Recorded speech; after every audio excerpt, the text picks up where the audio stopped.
तो इसमें अब दूसरा प्रश्न फॉलो करते हैं। प्रश्न नंबर 2 है स्तंभ के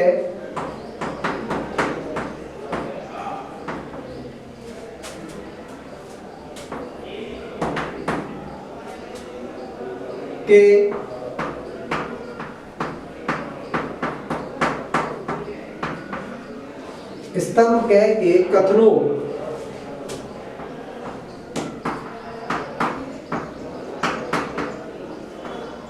का मिलान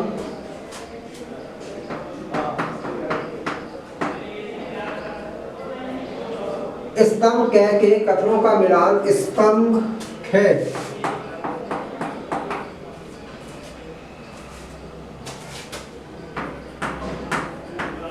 के कथनों से कीजिए।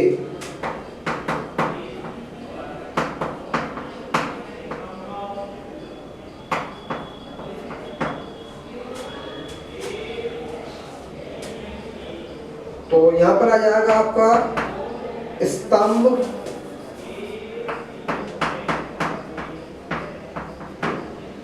के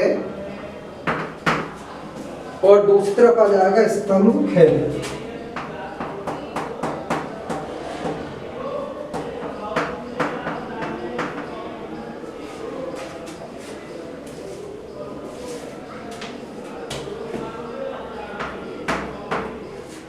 क्या है तार की गति,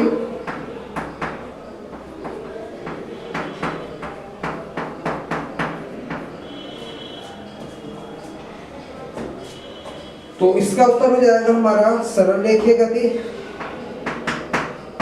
यानी कि उत्तर हो जाएगा इसका उससे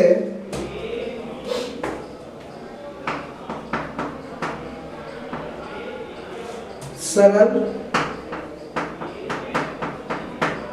रेखीय गति।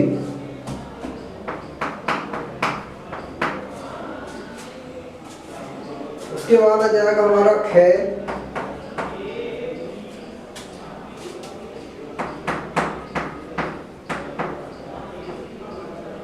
पंखे के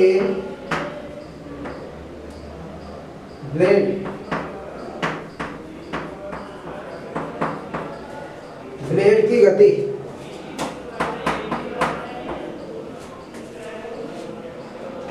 ये हो जाएगा वैसे ही वृत्तीय गति।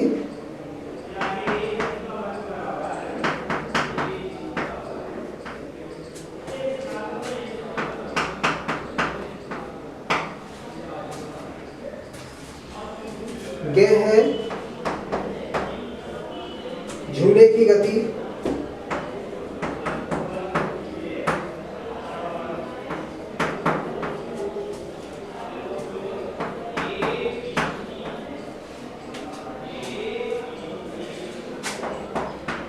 हो जाएगा वे दोलन गति।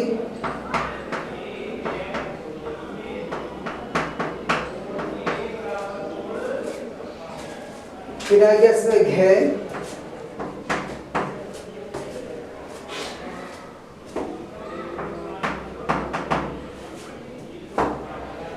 लट्टू,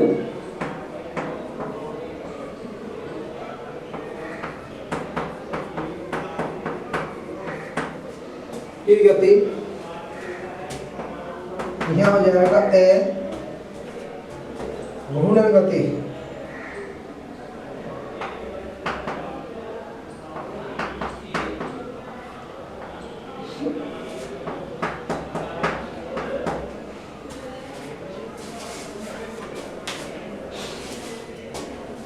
तो यहां पर ध्यान देंगे, प्रश्न था हमारा स्तंभ कै के कथनों का मिलान स्तंभ खे के कथनों से कीजिए। तो कै का जो मिलान था वो किससे करना है, खे से करना होगा। ठीक है, और यहाँ पर देखें हमारा क्या है, यहाँ पर स्तंभ कै। तो ध्यान रखना बच्चों, यहाँ पर भी मैंने जो आंसर दिया है ठीक उसके सामने लिखा है, यानी हमें मिलान वैसे नहीं किया बल्कि मिलान करके ही सामने लिखा है। तो आप परीक्षा में भी जब इसको दें तो आप इसका मिलान ठीक सामने करके देख रहे हैं, यानी कि ऐसे ना लगाएं। ठीक है, जो भी आंसर है उसका ठीक सामने लिख दिया करें, ठीक है। यानी कि जैसे ही माना जो प्रश्न है उसका आंसर ठीक सामने उसके लिखना है, परीक्षा के दौरान भी वैसे नहीं करना है, सही है। तो यहाँ पर क्या है, देखो स्तंभ क्या है, तो स्तंभ क्या है, कार की गति। तो कार की गति का हमने मिलान किया है, लेकिन हमने मिलान करके लिखा है यहाँ पर, क्या जाएगा, सरल रेखीय गति। तो कार के मतलब जो कार की गति होती है कैसी होती है, वो सरल रेखीय गति होती है। उसके बाद आ गया पंखे के ब्लेड की गति। तो पंखे के ब्लेड की गति कैसे हो जाएगी भाई, आपकी वृत्तीय गति हो जाएगी, ठीक है। कैसी हो गई, वृत्तीय गति। ये है झूले की गति। झूले की गति कैसे हो जाएगा, दोलन गति होगी, ठीक। उसके बाद लट्टू की गति। लट्टू की गति कैसे हो गई, घूर्णन गति हो गई। तो हमने क्या काम किया, बिल्कुल ठीक इसके सामने ही उसका आंसर लिखा है, यानी इधर प्रश्न है, ठीक उसके सामने ही उसका आंसर लिखा हुआ है। तो आप भी परीक्षा के दौरान भी इसी प्रकार से लिखेंगे, और यहाँ कॉपी में अपनी नोट करते समय से, नोटबुक में नोट करते समय भी इसको इसी प्रकार से लिखेंगे, ठीक है। तो इसे नोट कर लें।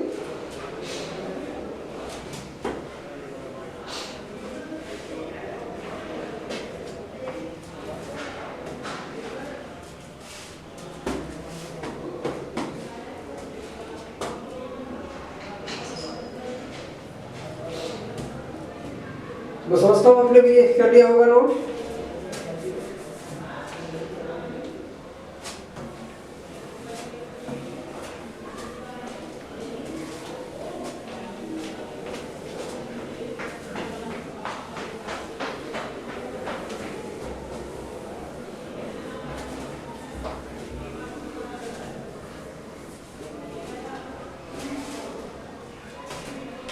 तो प्रश्न नंबर है यहाँ पर 30, फिर देखते हैं।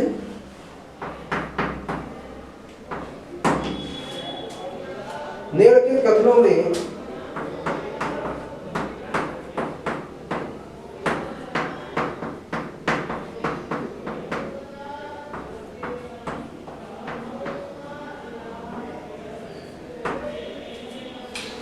निम्नलिखित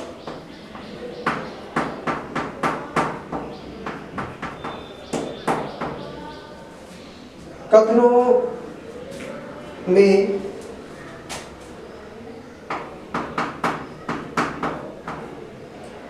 सही के सामने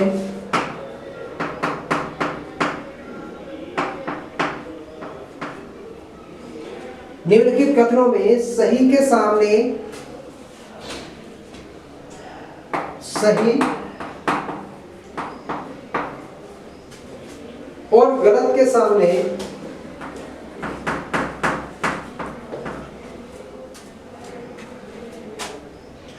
और गलत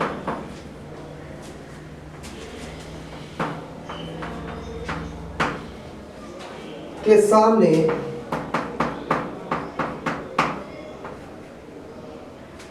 गलत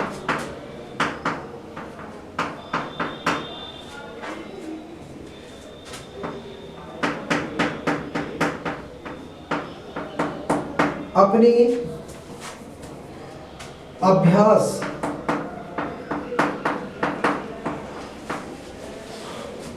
पुस्तिका में लिखिए।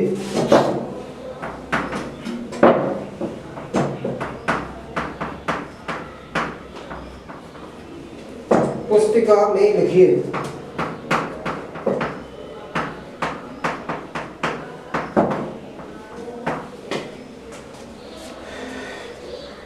तो इसमें सही और गलत बताना है।